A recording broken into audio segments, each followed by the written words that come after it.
Screwtape has followed one of his own personal patients to an early morning prayer meeting, looking a little worse for wear after spending an evening tempting a young man to break chastity with his girlfriend, only to have his legs cut out from under him as the most barbarous weapon of the enemy forced him to remove himself from the situation. This new patient of mine is proving to be challenging, but for every difficult patient, there are many like this. Here, Screwtape focuses on the leader of the prayer meeting, an old man with a head of thinning gray hair, spectacles resting low on his long, hook-ended nose, and thin bow lips pulled up into a forced smile. He wore a brown suit with a black tie, to match his heart, Screwtape said this morning when he chose it, and black dress shoes. He had not wore a belt because he had put so much weight on recently. As the prayer meeting started, Screwtape smiled and became a little reinvigorated. It was always a pleasure to listen to the self-important curmudgeon speak. Screwtape himself had trained the man to pray. The smell of doughnuts wafted to his nostrils. Just in time, he thought, as the last member of the meeting came in, late and with food. The doughnuts were one of my better ideas to move him towards. They always distract the group one way or another right as they get started. As the man got back to praying, in between bites, and the others in the room tuned out his flowery, sermon-like prayer with no real point to it other than to make others think highly about how spiritual he was, Screwtape began to write on the napkin from his own maple bar. My dear Wormwood, the amateur suggestions in your last letter warn me that it is high time for me to write to you fully on the painful subject of prayer. You might have spared the comment that my advice about his prayers for his mother proved singularly unfortunate. That is not the sort of thing that a nephew should write to his uncle, nor a junior tempter to the undersecretary of a department. It also reveals an unpleasant desire to shift responsibility. You must learn to pay for your own blunders. The best thing, where it is possible, is to keep the patient from the serious intention of praying altogether. When the patient is an adult recently reconverted to the enemy's party, like your man, this is best done by encouraging him to remember, or to think he remembers, the parrot-like nature of his prayers in childhood. In reaction against that, he may be persuaded to aim at something entirely spontaneous, inward, informal, and unregularized. And what this will actually mean to a beginner will be an effort to produce in himself a vaguely devotional mood in which real concentration of will and intelligence have no part. One of their poets, Coleridge, has recorded that he did not pray with moving lips and bended knees, but merely composed his spirit to love, and indulged a sense of supplication. That is exactly the sort of prayer we want, and since it bears a superficial resemblance to the prayer of silence as practiced by those who are very far advanced in the enemy's service, clever and lazy patients can be taken in by it for quite a long time. At the very least, they can be persuaded that the bodily position makes no difference to their prayers, for they constantly forget what you must always remember, that they are animals, and that whatever their bodies do affects their souls. It is funny how mortals always picture us as putting things into their minds. In reality, our best work is done by keeping things out. If this fails, you must fall back on a subtler misdirection of his intention. Whenever they are attending to the enemy himself, we are defeated. But there are ways of preventing them from doing so. The simplest is to turn their gaze away from him towards themselves. Keep them watching their own minds and trying to produce feelings there by the action of their own wills. When they meant to ask him for charity, let them instead start trying to manufacture charitable feelings for themselves and not notice that this is what they are doing. When they meant to pray for courage, let them really be trying to feel brave. When they say they are praying for forgiveness, let them be trying to feel forgiven. Teach them to estimate the value of each prayer by their success in producing the desired feeling, and never let them suspect how much success or failure of that kind depends on whether they are well or ill, fresh or tired at the moment. But of course, the enemy will not meantime be idle. Wherever there is prayer, there is danger of his own immediate action. He is cynically indifferent to the dignity of his position and ours as pure spirits, and to human animals on their knees, he pours out self-knowledge in a quite shameless fashion. But even if he defeats your first attempt at misdirection, we have a subtler weapon. The humans do not start from that direct perception of him which we unhappily cannot avoid. They have never known that ghastly luminosity, that stabbing and searing glare which makes the background of permanent pain to our lives. If you look into your patient's mind when he is praying, you will not find that. If you examine the object to which he is attending, you will find that it is a composite object containing many quite ridiculous ingredients. There will be images derived from pictures of the enemy as he appeared during the discreditable episode known as the Incarnation. There will be vaguer, perhaps quite savage and puerile images associated with the other two persons. There will even be some of his own reverence and of bodily sensations accompanying it, objectified and attributed to the object revered. I have known cases where the patient called his God was actually located up and to the left at the corner of the bedroom ceiling, or inside his own head, or in a crucifix on the wall. But whatever the nature of the composite object, you must keep him praying to it, to the thing that he has made, not to the person who has made him. You may even encourage him to attach great importance to the correction and improvement of his composite object, and to keeping it steadily before his imagination during the whole prayer. For if he ever comes to make the distinction, if ever he consciously directs his prayers, not to what I think thou art, but to what thou knowest thyself to be, our situation is, for the moment, desperate. Once all his thoughts and images have been flung aside, or, if retained with a full recognition of their merely subjective nature, and the man trusts himself to the completely real, external, invisible presence, there with him in the room and never knowable by him as he is known by it, why, then it is that the incalculable may occur. In avoiding this situation, this real nakedness of the soul in prayer, you will be helped by the fact that the humans themselves do not desire it as much as they suppose. There is such a thing as getting more than they bargained for. Your affectionate uncle, Screwtape. Hey, welcome back to Iron by Iron, where we sharpen each other and encourage you to get to the grindstone of God's infallible word. Professor Jayce, how are you doing today? I'm doing okay, Senior Sam. Oh, thank you. Hey, so number 4, Screwtape. All about prayer. And it's kind of a response to Wormwood after the previous letter. He talks about, he dabbles in prayer a little bit with the patient mother, correct? Yeah. Yep. And so evidently he done screwed it all up, because now Screwtape has to give him the entire lecture and set him straight. So we start right off the bat here with, it's the second paragraph here. So he talks about encouraging him, the patient that is, to think or to remember the parrot-like prayers of his childhood. What do you think about that? What do you think that C.S. Lewis is trying to get across, or what do you think Screwtape is trying to say when he says parrot-like prayers? I think the first thing that comes to mind for me when we're talking about parrot-like prayers would be the prayers where you follow along with somebody. Because parrots really only repeat what they've already heard. So maybe you've listened to your mom or your grandma or your grandpa, and you're copying what you've already heard. So like this rote, maybe memorization, maybe more of just imitation. That's actually a good point. I was thinking more like those, which I wasn't brought up with any, so I can't even name any, but those really childhood like prayers, like the little rhymey go to bed prayer type things for little kids. I don't know. Oh, okay. Yeah, I can see that. But no, now that you brought your point up, I actually think that's pretty astute, because, dude, my father, bless his soul, the prayers at dinner, it's like the same prayer for 25 years, and in fact, it drove my grandma crazy. Just bless his food to our body. Jesus' name, amen. And it's like, anyways, honestly, I just picked that same thing up and started the same patterns, earlier in life and stuff. But yeah, totally just something I heard every single day, which was cool. That my dad would pray every day at our meals, but. Well, it's really interesting that you say it's the same thing every day, because Screwtape here, as he moves on, he's actually trying to get the patient. He's like, hey, you should get the patient to do a lot of these spontaneous or random or just kind of in the moment prayers, and not have it be these parrot-like prayers or these rote or memorized or structured prayers.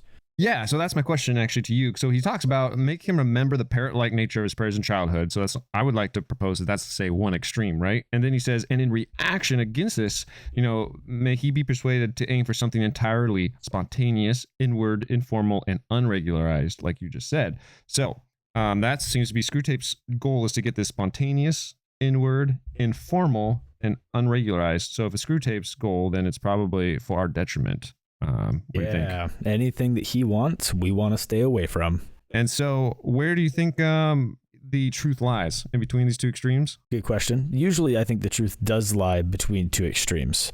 So when we're talking about structured prayer, or when we're talking about, and I'm no mighty prayer warrior, it's actually an area I'd really like to grow in a lot, but when we're talking about structured prayer versus spontaneous prayer, there is a place for going throughout your day and communing with God.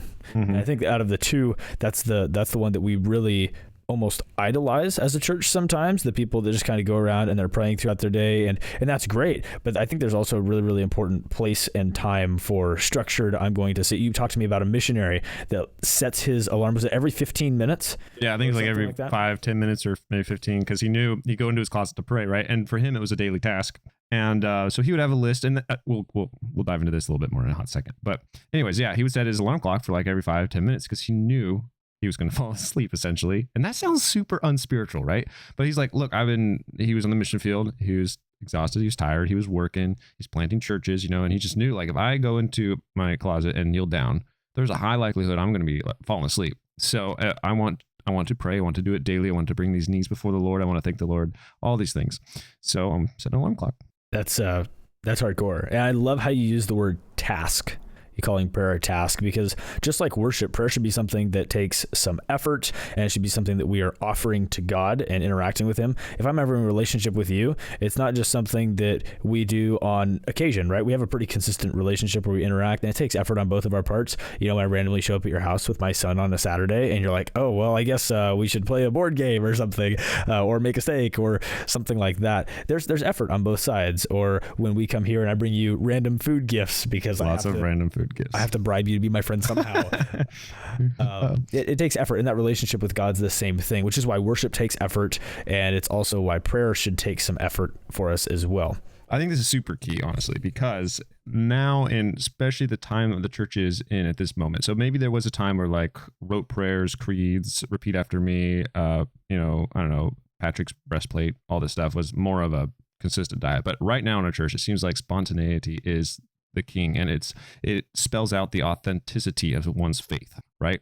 And so having something scheduled is, I perceive, we're so concerned or even afraid of legalism that anything that could even like have a whiff of it, like, oh, you have like a daily chart or an alarm clock to pray, like that sounds super legalistic or unspontaneous, right?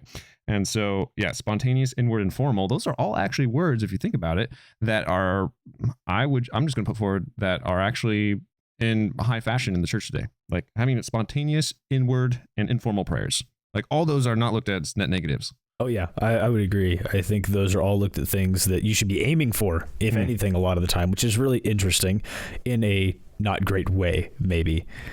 Right. And no, you're good. Go next thought. I was just going to keep going with that because he talks about this spontaneity, inward, informal, unregularized, and then he says, what this will actually mean to a beginner will be an effort to produce in himself a vaguely devotional mood. We're back to sensationalism, to feelings, to sensations, in which real concentration of will and intelligence will have no part. Kind of, I think, sums up this idea of it has to be this organic inward feeling, not something that like a normal relationship with even a normal human, like you said earlier, is going to take, I hate to say it, but work, I guess, like a continual hand to the plow, right? Like every day, get up and continue if you feel like it or not. I think he goes into this later, talking about how if you can tie their prayer life to their feelings without them realizing that it's going to sway if they're tired or if they're happy, if they're miserable, if they're exhausted, like whatever their feelings are, then that's going to be what their prayers are like, instead of just keeping them consistent. Yeah, and I think that I think it's only fair that we mention the Iron by Iron logo, because all of those things, conquering and sowing and building, all of those things are work. And that's the purpose of your entire life, is this idea of conquering, whether that's ideas or maybe institutions or things like that are anti-God, conquering those things in your life and around the lives of your families, and then sowing and growing your family and growing things for God's kingdom and building as a result of that sowing. Those all take massive amounts of work. And it really all starts, like, conquering starts with prayer, which is one of the reasons I want to get better at it. That's the one interesting thing about prayer is it's the one thing that, or I use the word feels less like work than anything else, because you're just coming to God with your needs or your thankfulness or your thanks. But it's a task. But at the same time, it's not you really doing a whole lot. You're just asking and petitioning. It's this really cool kind of like task before God, but at the same time, it's all grace. But what Screwtape says later in the letter really makes a lot of sense when you think about it. Wherever there is prayer, there is danger of his own immediate action, talking about God, the enemy in this case for him. Yeah, he knows it. Yeah, so that's why he's spending so much. Screwtape doesn't write letters about stuff that he doesn't want Wormwood to focus on hardcore. Right. He even tells Wormwood, stop giving me letters filled with crud I don't care about. About the war. Important stuff. The good stuff. And which brings to a good point, actually. So here he doesn't even say right off the bat, like, Wormwood, distract him, like make him, like the very first one, right? He's in the museum and there's a train of thought that's going to go sideways for Screwtape. And he's like, so I distracted him with his own hunger, right? Like, oh, it's about time for lunch, don't you say? Yeah. And here he doesn't even, well, because you can't, that's not a very stable, I guess, way of looking at it if you got to do this continually. But he doesn't even bring up like distract him from it. He says, well, try to make him think it's something that is not. All right, go ahead and let him pray, but at all costs, make his prayers essentially fall to the floor because he's participating in something that it's not, right? Which I think is really interesting because, sorry, I use that word interesting a lot. It's just, that's fantastic. Screwtape. That's 100%, man. Oh no, 101%. Thank you very much. It's really interesting to me that he focuses on it. And I think it's because as a Christian, you can't really avoid the knowledge that you are called to pray. Mm-hmm. So he can't just say, keep it out of his mind and don't let him think about praying. He goes to like, let's make his prayers ineffective. We can't keep him from praying altogether, really. So let's make them ineffective. Mm-hmm. Yeah, no, I agree. So question for you. Here, just down in the same paragraph, he talks about, telling Wormwood that he must remember that they are animals and that whatever their bodies do affect their souls. Question. What do you think about the idea that the position of our bodies can affect our souls or our prayers even? I like how you work this one into where I'm the one answering it. I really appreciate that.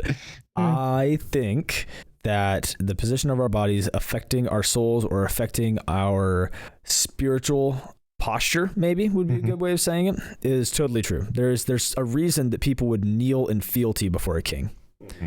And it's not just so that they be lower than the king. Like, we know we're lower than God, but there's something that it does to us by acting in a submissive manner to the person that we are supplicating towards. And I think that is important. And I think there's something to be said for finding a place, depending on the prayer that you're going with and what's going on. Maybe that place is more of a relaxing, like, I just want to spend time with God, purposeful, dedicated time, speaking and listening for a response. Because, talking about listening to God, not in like a revelatory manner, but in this illuminatory manner, that's a really important part of the Christian life as well. We talk about speaking to God in prayer all the time, but not a lot of people talk about you have to speak and you have to listen for a relationship to be a relationship. Right? When you're talking and you're talking and you're talking and I'm just sitting here by the microphone, it doesn't feel like a two-person podcast, right? And when I do the same, like right now, it doesn't feel like a two-person podcast. It feels like one person and the other one's just kind of along for the ride and they've been dragged along for that ride.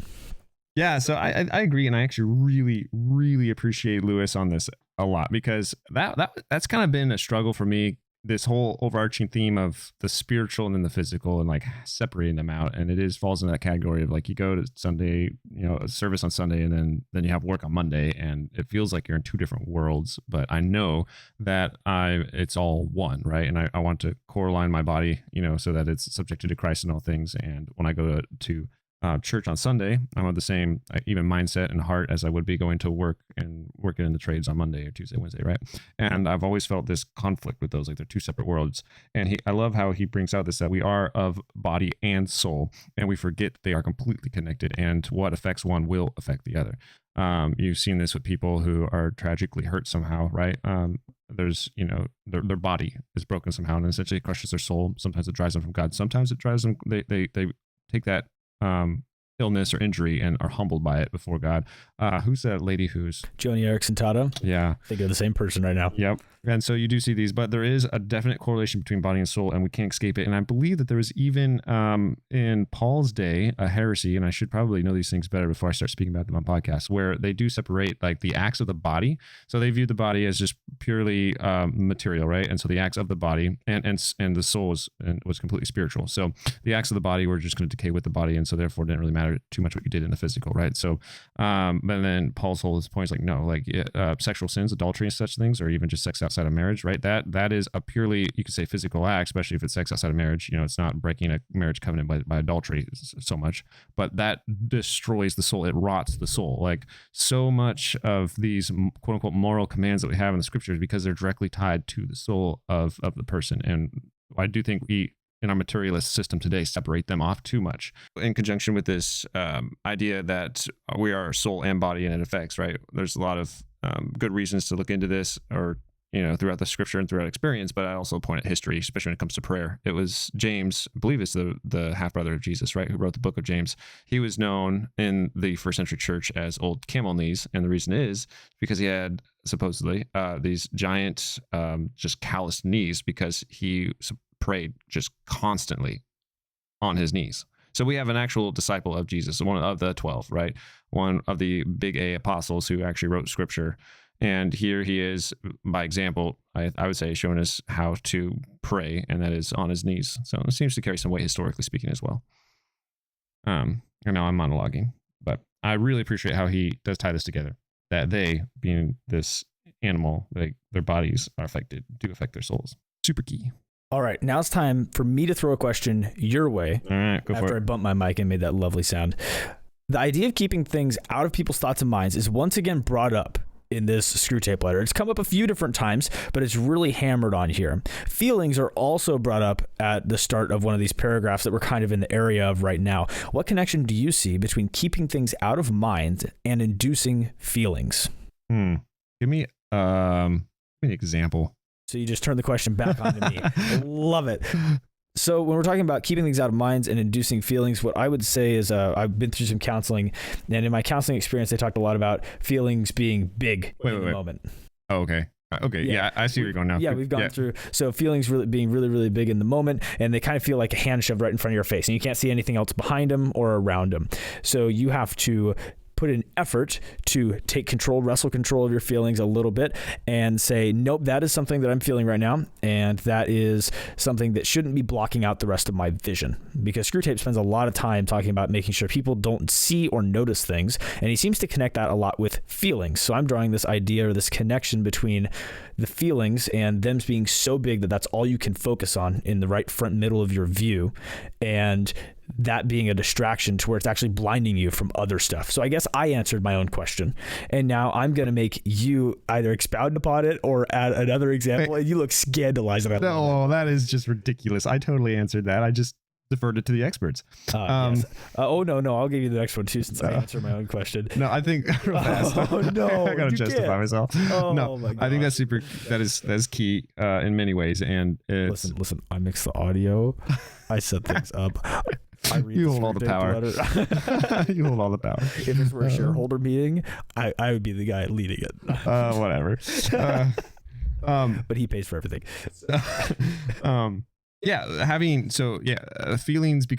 Feelings are obviously super powerful, because there's days where this happened to me just last weekend. I was I won't even go into it, but like I was feeling really like down about something, even though there was no reason to. And I was like, was it after I left your house on Saturday and you're just sad? No. Oh, no, okay. It was before you showed up. I was sad. So I fixed it. Oh, I walked through the door and fixed it. Sweet. Yeah, rainbows. So there's this. Oh gosh, now I'm so off track.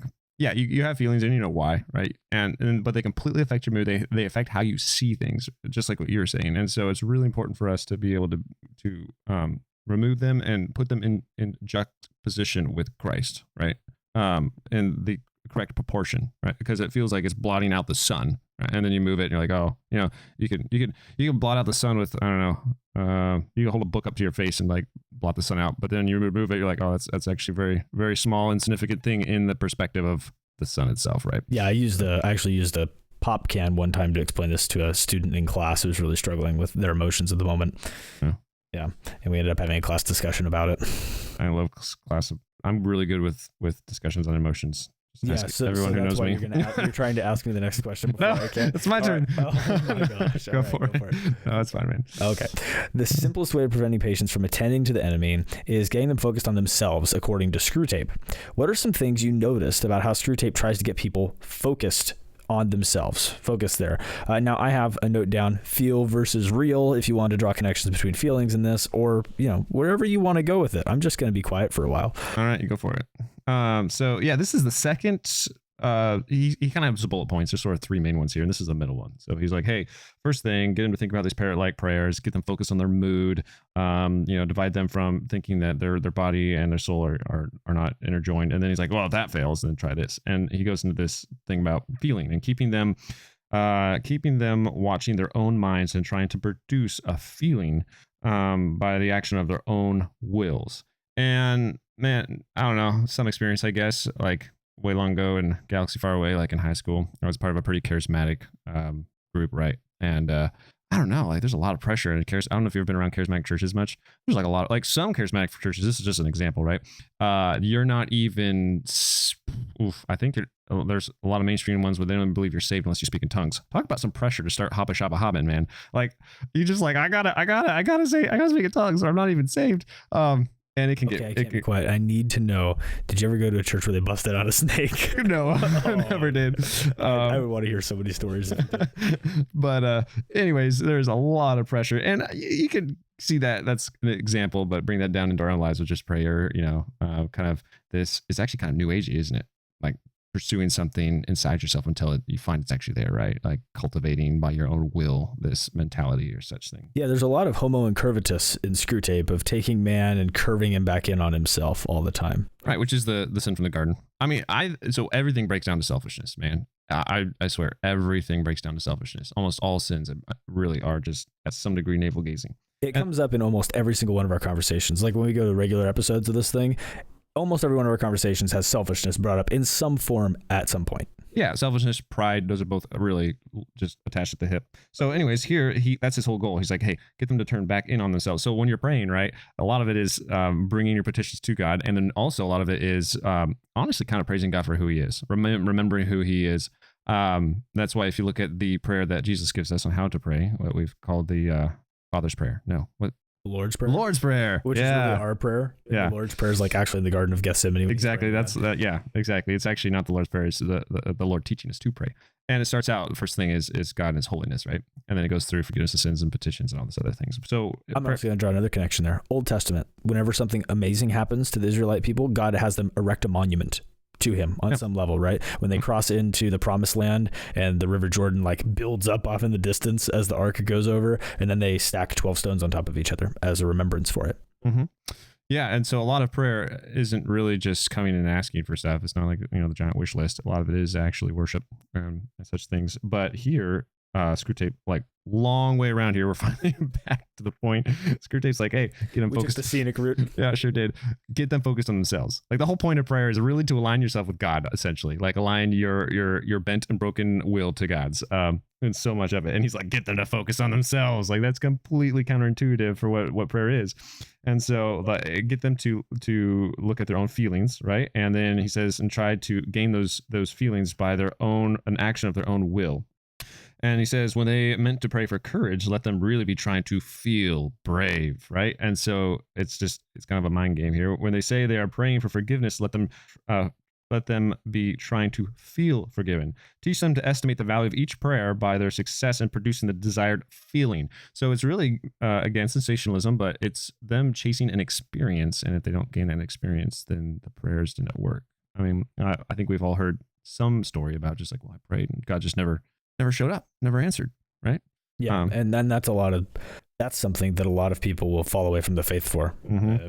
One of the most taken out of context verses. The Bible tells me that ask and you shall receive, right? Yeah. And it's totally missing the fact that prayer is all about aligning your will to God's. When your will is aligned with God's and you ask, then you shall receive. Yeah. And it kind of comes back to the idea, we talked about this before the show, of when he's talking about What was it? You talked about knocking. Can you give me that rundown one more time? So it starts out in Luke 18 where there's this parable of this widow who comes to an unjust judge and keeps pestering him to take her case. And he's like, no. He's like, I don't want to. I don't want. And then finally he's like, oh, she's just wearing me down. I guess we'll. And he uses this as a parable for prayer. And his whole point isn't that God is some unjust judge or something. The point is the widow. She's the subject matter of it and how she is persistent and how she keeps coming.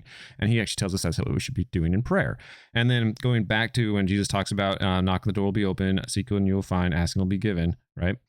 Those all though in the Greek aren't just like knock once, seek once, ask once. It's a what do they call that? A present continual. Yeah. Anyways, it's that just continuously, not stopping, continuously knocking, continuously asking, continuously seeking, right? And oftentimes you're right. Too often, I should say, it's looked upon as like, well, I tried it once and God just never answered me. And go back to a relationship, right? Will that work on any level with any kind of human relationship ever? No.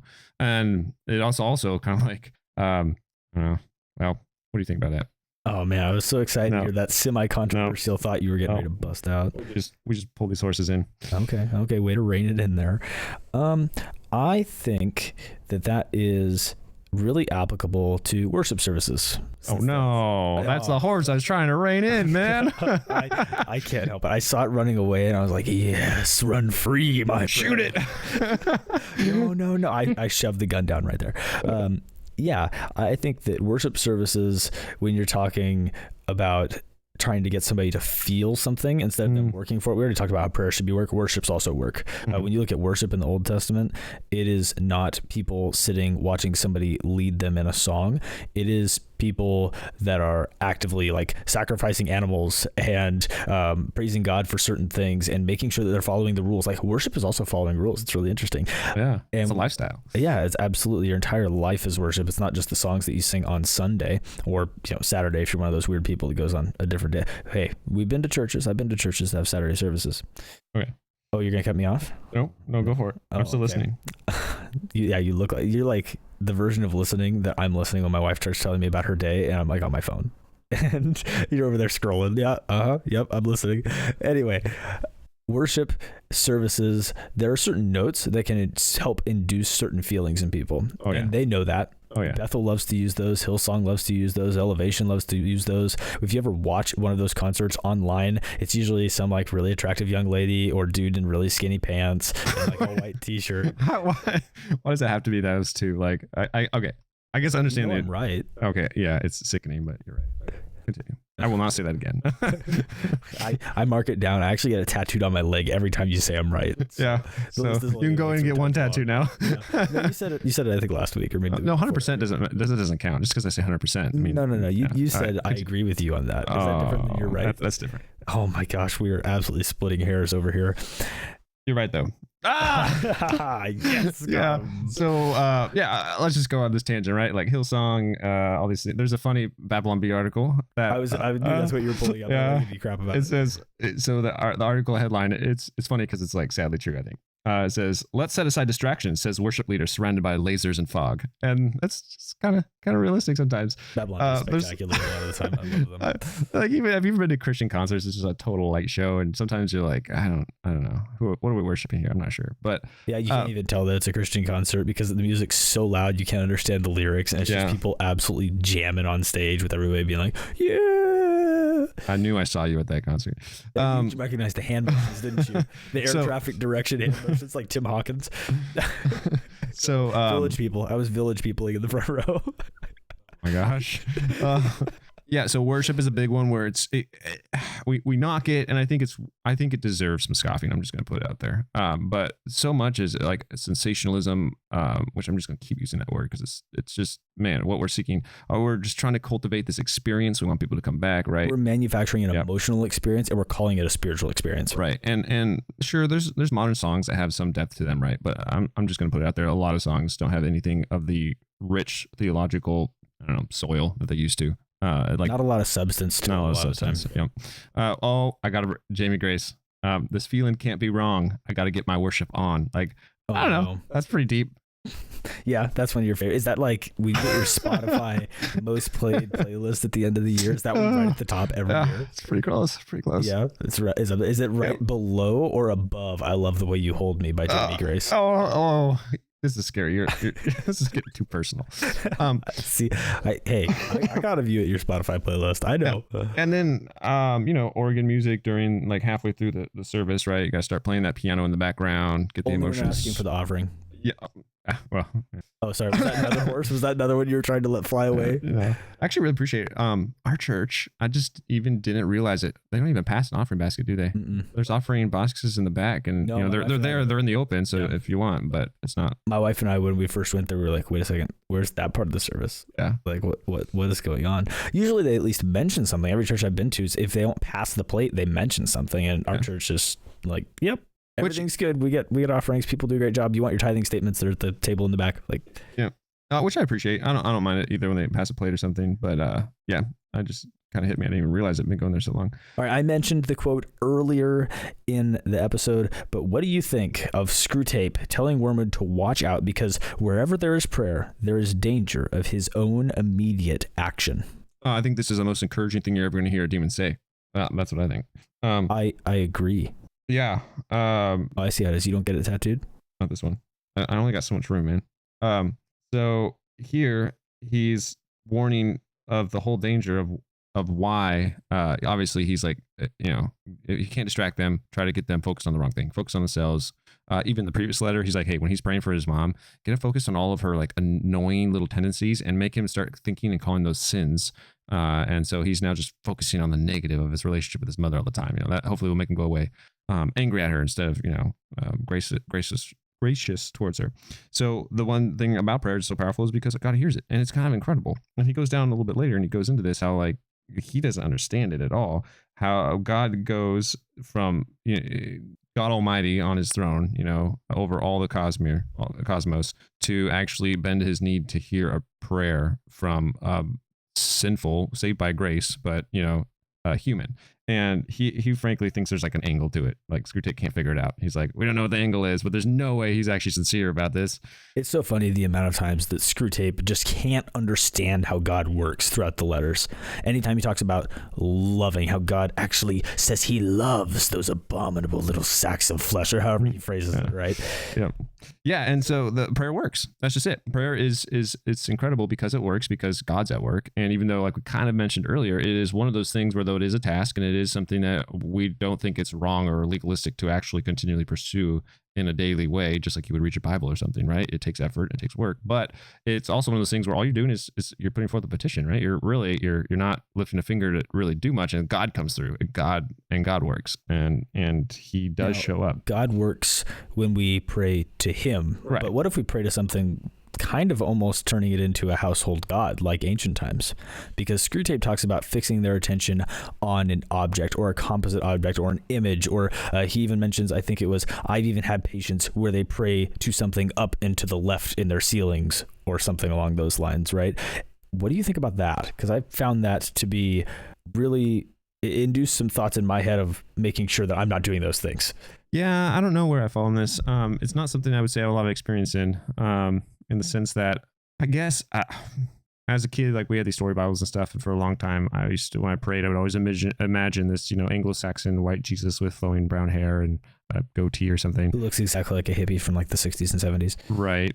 And well, actually, if you just back up right before Screwtape makes this comment, he talks about how they don't see God like we, as in the demons, see him, and he goes on this little tirade. He's like, think like this horrible, just searing, bright light that burns into you. Yeah, stabbing and searing glare, which makes the background of our permanent pain to our lives. So yeah, sure, there's definitely this. Okay, I think a lot of prayer, and I think this is also why when Jesus teaches his disciples to pray, he starts out with God and God being holy. And I think there is this concept when praying, like we should definitely start with remembering who we are speaking to, the awesomeness, the holiness, the purity, the love, the fact that he's actually listening, right? That's in it. Once you understand who he is and understand who we are, suddenly his love gets way the heck bigger, because you don't even understand why someone that holy, that pure, that mighty, that great, that awesome would even spend a second of his, I don't know, mental power to listen to you. Like, it's just mind boggling, right? But here he's talking about, it seems to me in the letter he's talking about like physical objects, right? It makes me think of the movie Gladiator. In the very beginning, he's like praying to his own little Roman like statuary gods that he sets up and prays to. And can't say I've really experienced that, but Sure, I guess maybe I'm not Catholic, but the little crucifixy thing rosary. or the rosary. Yeah, I've always thought that was kind of weird. I think there's supposed to be a prayer for every bead and all this other stuff, but like, is that what he's talking about? Actually having physical. What about somebody that has like a crucifix up in the corner, or even just a regular old little cross or whatever up in the corner of their wall, and they feel like they have to look at that every time they pray? Sure. Or what about somebody that feels like they can't pray unless they have their Bible held between both hands? Okay, that's weird. But you haven't met people that are superstitious at all like that, or I can't pray unless I am kneeling by my bed. Nope. Okay. I mean, I see these. I'm not saying like I totally understand. Like this is obviously probably real life stuff that people struggle with or go through or whatever else. But yeah, never. Well, I don't know if they necessarily struggle with or go through. I don't even know if a lot of people realize it. Like, and that's why I said it made me think, oh, do I do any of that? Because some of it is we're creatures of habit and rhythm. Right? And Screwtape would love to take habit and rhythm, and he would love to absolutely twist it into you can't operate outside of this habit or rhythm. So in some sense, that habit or rhythm is your God. That kind of makes sense what I'm saying here? Yeah, to some extent. Because he talks about rhythm and sorts of things in life and changes later on in the letters. And I think that this is almost like a taste of that in some sense, this idea of you have to be in the same place, looking at the same thing, or in the same even emotional state to pray each time. I don't know, just my thoughts on it. Yeah, that's astute. I appreciate that. Not gonna say you're right though. That's okay. I've gotten it once today. If I get more than once, the tattoo on my leg is really gonna hurt for the rest of the week. So in the end of this letter, though, let's see. He talks about. I'll just read it, and I like to get your commentary on it. In avoiding the situation, the real nakedness of the soul in prayer, you will be helped by the fact that the humans themselves do not desire it as much as they suppose. There's such a thing as getting more than they bargained for. Forgot my favorite part. Your affectionate uncle, Screwtape. Yeah, it's right at the very end of the letter. It's like the last sentence or two of it. And I think there's a reason that it's the last sentence or two of it. It's the thing that he leaves you with, and he wants you to let percolate in your mind like a good cup of coffee going. So fully known prayer is scary. We actually were talking about this and trying to figure out kind of what do we think that he's talking about here. And at least I've settled on fully known prayer is scary. If you are fully known when you're praying to God and you're pouring out your heart before him, you almost always, that will lead to some level of like unashamed actions throughout your life that line up with your beliefs. So what I'm talking about is somebody that's willing to confess to God, and in reaction to that, go out and confess to somebody else. That's the example I was just going to use. Yeah. And James says, confess your sins one to another. And the idea that if you say you've confessed your sin to God, but then you cannot go confess to a human, I don't know you either really confess them to God or truly understand who God is, right? If he's just this little guy in your back pocket that will keep all your dirty secrets for you. Now, I'm not saying to not have prudence in this, right? You don't just go blabbing, because a lot of sin has other, is I'm not supposed to go up to some random guy in the street and be like, hey dog, listen to what I did last week. Yeah, I mean, usually a lot of sin has to do with affecting other people's relationships with others and such things, and other people involved, and like there's wisdom in who to approach. Hopefully you have someone older and wiser in your life that you have this relationship with, that you can do this. But if you have the sin that you quote unquote confess to God, but you will not and cannot bring yourself to confess it to a human, oof. This actually brings something to mind. We're going through Revelation right now in my class because they're really interested. I know you just gave me the like, what are you doing look. They're really interested in it. I teach 5th grade, and we're just going through it. And it's the only book that you get a blessing for reading and keeping. We're reading it out loud, verse by verse, and we're kind of talking about it. And we're only through a couple of chapters right now. But one of the things that's brought up a couple of times when Jesus is writing to the 7 churches are the Nicolaitans. And we can't be... at least everything that I was trying to figure out, okay, what do the Nicolaitans believe? Why does he hate them? The best guess that we've got on what they believed is that they were abusers of grace in some form. Like this idea of you can have one foot in the world, one foot in God's kingdom, and you can use the foot you have in God's kingdom to do what you want in the world, and he'll forgive you for it. That's terrifying, isn't it? And Jude talks about people that abuse grace too, and it's not a pretty picture of what happens to them.